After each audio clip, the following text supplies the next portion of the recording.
Rasulullah Shallallahu Alaihi Wasallam bersabda, "Idza qulta alhamdulillahi rabbil alamin, faqad syakartallaha fazadaka."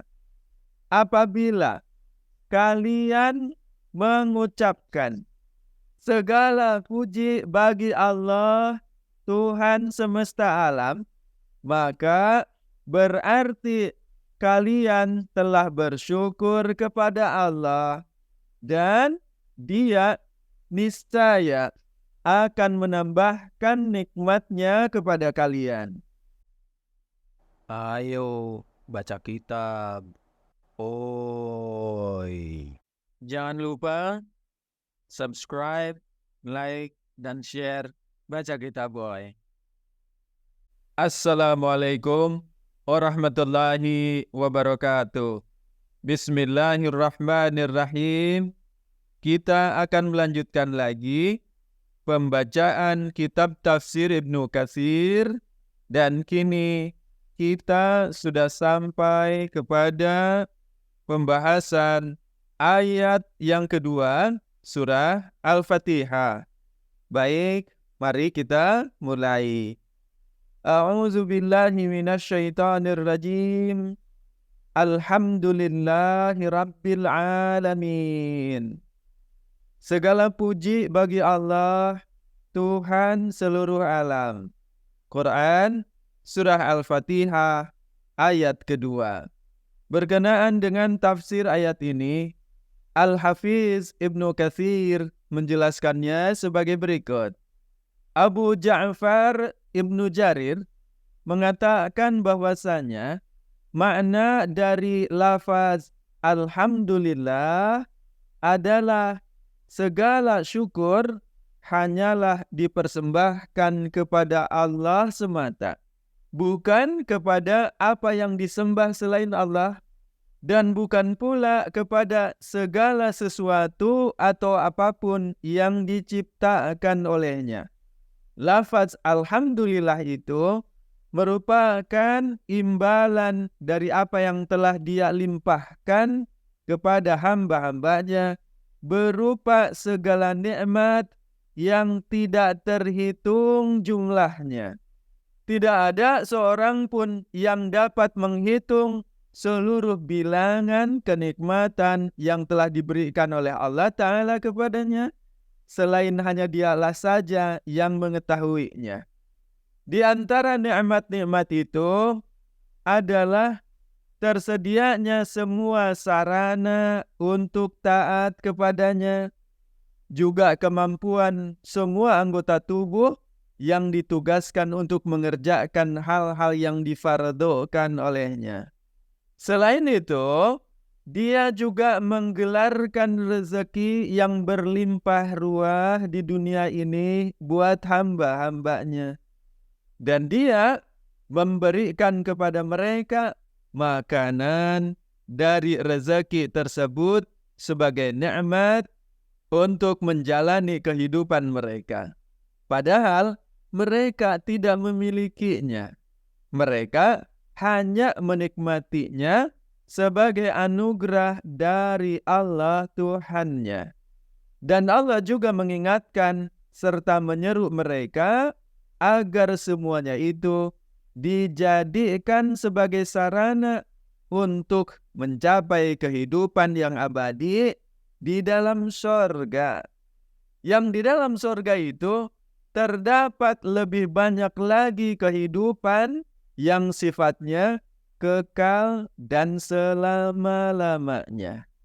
Maka alhamdulillah, segala puji hanyalah bagi Tuhan kita atas semuanya itu sejak permulaan penciptaannya hingga akhir yang ditentukannya. Ibnu Jarir juga mengatakan bahwasanya alhamdulillah itu merupakan ungkapan untuk melakukan pujian yang digunakan oleh Allah Subhanahu wa Ta'ala untuk memuji dirinya sendiri. Maksudnya, lafaz alhamdulillah diajarkan sendiri oleh Allah kepada hamba-hambanya, sehingga Dengan lafaz alhamdulillah itu, dia memerintahkan hambanya untuk memanjatkan puji dan sanjungan kepadanya. Seakan-akan dia berfirman, katakanlah oleh kalian, segala puji hanyalah bagi Allah saja. Alhamdulillah. Ibnu Jarir juga mengatakan bahwasanya sebagian ulama ada yang mengatakan bahwa sesungguhnya ucapan seseorang yang mengatakan alhamdulillah merupakan pujian yang ditujukan kepada Tuhannya dengan menyebutkan asma-Nya yang terbaik dan sifat-sifatnya yang maha tinggi. Sedangkan lafaz asyukru lillah yang artinya segala rasa syukur adalah milik Allah merupakan pujian kepada Allah atas nikmat dan limpahan dari rahmat-Nya. Selain itu, Ibnu Jarir juga menyampaikan ketidaksepakatannya dengan pendapat ulama-ulama yang lain yang dianggapnya telah menyamakan makna antara alhamdulillah dengan lafaz asyukru lillah. Alhamdulillah segala puji bagi Allah dan asyukurullah segala rasa syukur adalah milik Allah. Ulama-ulama yang dimaksudkan oleh Ibnu Jarir antara lain adalah As-Sulami yang berpendapat bahwa puji dan syukur itu sama pengertiannya. Pendapat itu berasal dari Ja'far As-Sadiq dan Ibnu Atta dari kalangan ahli tasawuf. Ibnu Abbas mengatakan bahwa ucapan alhamdulillah merupakan kalimat yang diucapkan oleh semua orang yang bersyukur kepada Allah. Jadi maknanya ya sama saja. Al-Qurtubi menyimpulkan bahwa kalimat alhamdulillah juga adalah merupakan ungkapan rasa syukur. Ibnu Jarir berpendapat bahwa menyamakan makna dari kedua lafaz itu perlu ditinjau ulang, bertolak dari perbedaan sudut pandang ini. Kemudian para ulama melakukan penelitian lebih lanjut dan dari penelitian itu ditemukanlah bahwa ternyata memang kedua lafaz itu alhamdu dan asyukru memiliki perbedaan dari aspek kekhususan maupun keumuman. Dapat disimpulkan bahwasanya alhamdu lebih berisi kepada pujian sehingga dapat digunakan untuk dua keadaan, yaitu penghargaan terhadap suatu sifat dan rasa terima kasih terhadap perbuatan baik yang telah dilakukan. Sedangkan asyukru lebih mencerminkan rasa terima kasih terhadap perbuatan baik yang telah diterimanya. Sebagai contohnya, lafaz alhamdu dapat digunakan pada keadaan-keadaan seperti ini. Hamidutuhu li furusiyati. Saya memujinya karena kemahirannya berkuda. Kemahiran berkuda adalah sifat atau keadaan. Maka kata alhamdu cocok di sana. Dan kata alhamdu dapat digunakan juga pada kalimat wa hamidatuhu li karomi. Dan aku memujinya karena kedermawanannya. Kedermawanan juga merupakan sifat atau kebaikan seseorang. Pada kondisi itu, alhamdu lebih tepat untuk digunakan. Maka ketika seseorang mengucapkan alhamdulillah, segala puji bagi Allah, maka di balik pujian itu terdapat ungkapan-ungkapan yang berisi pemujaan terhadap sifat-sifat Allah yang maha tinggi dan mulia, serta semua kebaikan yang diberikannya. Sedangkan contoh penggunaan asyukru, misalnya pada kalimat syakartuhu ala karami, saya berterima kasih atas kedermawanannya. Wa syakartuhu ala ihsanihi ilayya, dan saya berterima kasih atas kebaikannya kepada saya. Demikian penggunaan kata asyukru. Tapi kita tidak bisa mengatakan syakartuhu li furusiyati, saya berterima kasih kepadanya karena kemahirannya berkuda. Kata alhamdu yang saya ucapkan kepada Allah digunakan untuk melakukan pujian terhadap keadaan atau sifat atau perbuatan baik. Sedangkan kata asyukru digunakan untuk melakukan pujian karena perbuatan baik yang dilakukan. Demikian menurut pendapat para ulama terkini. Wallahu a'lam bishawab. Selanjutnya, Al-Hafiz Ibnu Katsir menjelaskan tentang fadilah bagi orang-orang yang mengucapkan hamdalah.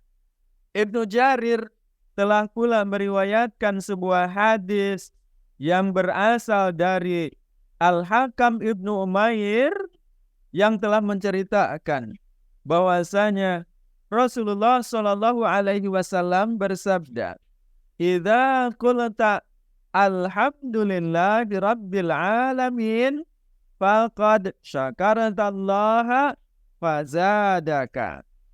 Apabila kalian mengucapkan segala puji bagi Allah, Tuhan semesta alam, maka berarti kalian telah bersyukur kepada Allah dan Dia niscaya akan menambahkan nikmatnya kepada kalian. Hadis ini sejalan dengan firman Allah Ta'ala yang lainnya, wa idh ta'adzana rabbukum la in syakartum la azidannakum. Dan ingatlah juga ketika Tuhanmu memfirmankan, sesungguhnya jika kamu bersyukur, pasti kami akan menambahkan nikmat kami kepadamu. Quran Surah Ibrahim ayat 7.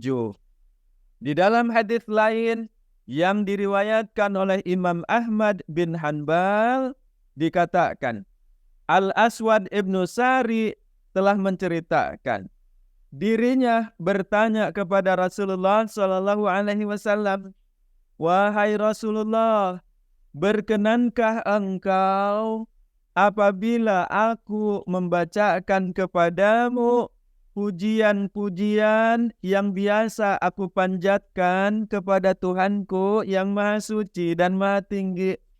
Maka Nabi Shallallahu Alaihi Wasallam bersabda, "Ama inna rabbaka yuhibbul hamda." Ingatlah bahwa sesungguhnya Tuhanmu itu sangat menyukai alhamdu atau pujian. Hadis ini diriwayatkan pula oleh Imam An-Nasai dari Ali ibnu Hajar, dari Ibnu Ulayyah, dari Yunus ibnu Ubaid, dari Al-Hasan, dari Al-Aswad, dari Sari' dengan lafaz yang sama.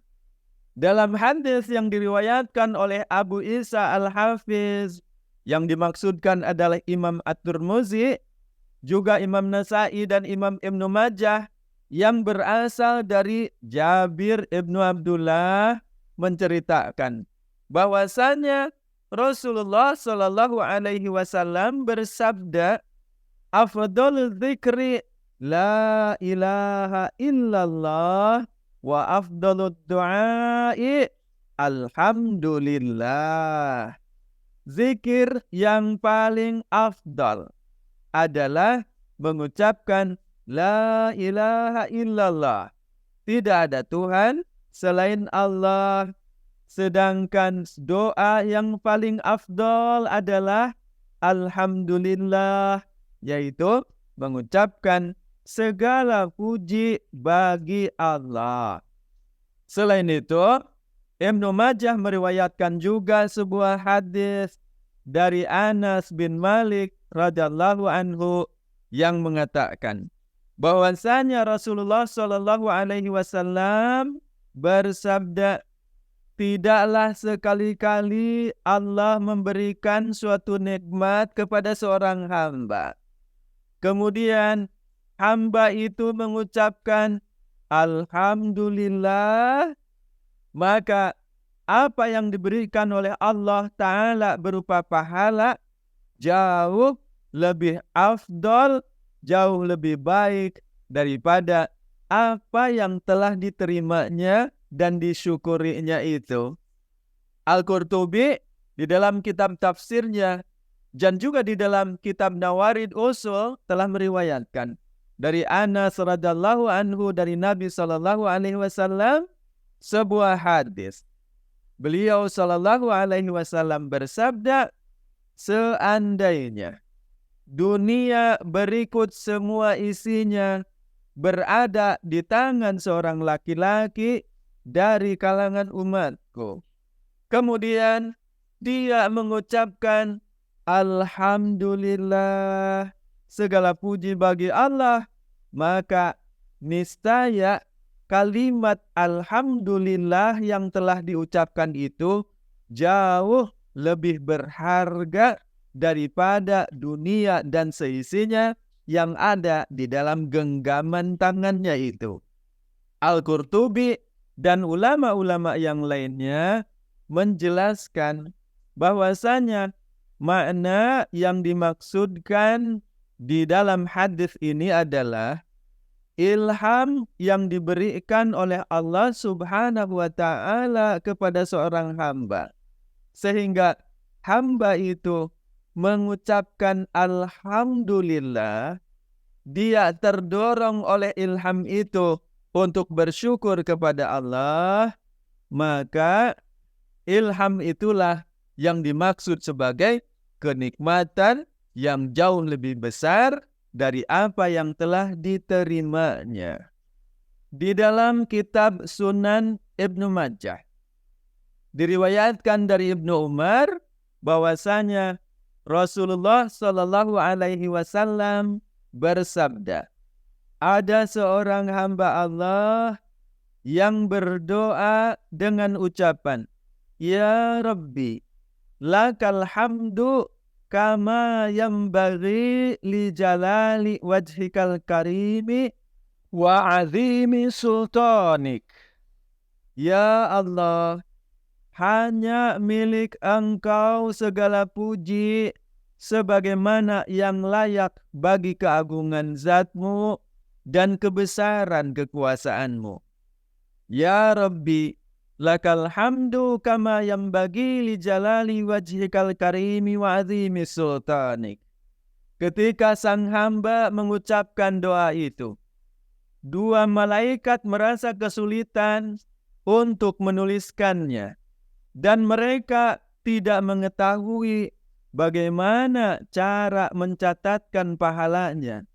Lalu kedua malaikat itu menghadap Allah Subhanahu wa Ta'ala dan berkata, Wahai Tuhan kami, sesungguhnya ada seorang hamba yang mengucapkan suatu kalimat di dalam doanya yang kami tidak mengetahui bagaimana cara mencatatnya. Kemudian Allah Ta'ala berfirman, apa yang telah diucapkan oleh hambaku itu? Kedua malaikat itu menjawab, Ya Rabbi, lakal hamdu kama yambagi li jalali wajhikal karimi wa azimi sultanik. Maka Allah Ta'ala berfirman kepada kedua malaikat itu, tuliskanlah oleh kalian sebagaimana yang diucapkan oleh hambaku itu, hingga dia nanti akan menemuiku dan aku sendiri yang akan membalaskan pahala untuknya. Hadis ini menggambarkan tentang betapa gembiranya Allah dan betapa senangnya Dia kepada orang yang bersyukur dan memuji kepadanya.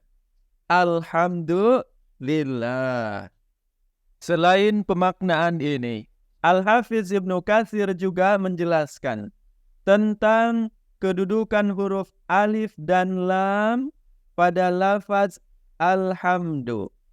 Kedua huruf itu menunjukkan makna yang mencakup segala macam pujian dan semua jenis keutamaan dari pujian dan sifat-sifat yang dimiliki oleh Allah Subhanahu wa Ta'ala, sebagaimana dijelaskan di dalam sebuah hadis, Allahumma lakal hamdu kulluhu, ya Allah, hanya milik Engkaulah segala pujian seluruhnya.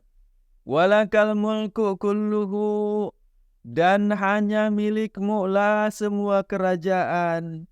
Wa biyadikal khairu kulluhu, dan berada di tangan kekuasaan-Mu lah segala jenis kebaikan. Wa ilaika yarji'ul amru kulluhu, dan hanya kepada Engkaulah kembalinya semua urusan. Kemudian Al-Hafiz melanjutkan dengan penjelasan makna Rabbul Alamin. Lafaz Ar-Rabbu bermakna raja yang mengurusi. Di dalam bahasa Arab, hal ini dimutlakkan maknanya sebagai tuan, yang mana Tuhan inilah yang mengurusi segala hal yang berkenaan dengan apa yang ada di alam ini. Semua makna itu sahih berkenaan dengan hak Allah Ta'ala, dan lafaz Ar-Rabbu tidak boleh digunakan selain hanya untuk Allah saja. Apabila lafaz Ar-Rabbu disandarkan kepada makhluk, kepada selain Allah, maka haruslah disandarkan pula kepada hal-hal yang menyertainya. Contoh, Rabbud Dar, artinya tuan rumah, atau Rabbu kada wa Rabbu kada, tuan ini dan tuan itu. Lafaz Rabbu tidak boleh berdiri sendiri kecuali hanya untuk mensifati Allah saja. Dan itu semakin menegaskan bahwa Ar-Rabbu merupakan sebuah nama yang sangat agung. Selanjutnya, lafaz Al-Alamin. Ini merupakan bentuk jamak dari alamun, yaitu segala sesuatu yang ada selain Allah Azza wa Jalla.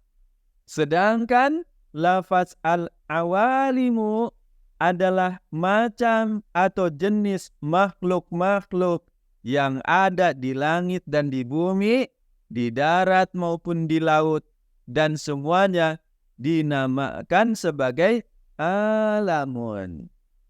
Bishri Ibnu Imarah meriwayatkan dari Abu Rauq, dari Dahak, dari Abbas, bahwasanya kalimat Alhamdulillahi Rabbil Alamin, segala puji bagi Allah, Tuhan semesta alam, memiliki makna segala puji hanyalah milik Allah yang semua makhluk ini adalah kepunyaannya, yaitu langit, bumi, dan segala sesuatu di antara keduanya, baik yang kita ketahui maupun yang tidak kita ketahui tentang keberadaannya. Semua adalah kepunyaan Allah, dan kalimat Alhamdulillahi Rabbil Alamin itu merupakan pujian bagi Allah yang memiliki segala sesuatunya itu. Demikianlah tafsir Ibnu Katsir untuk ayat kedua surah Al-Fatihah. Wallahu a'lam bissawab.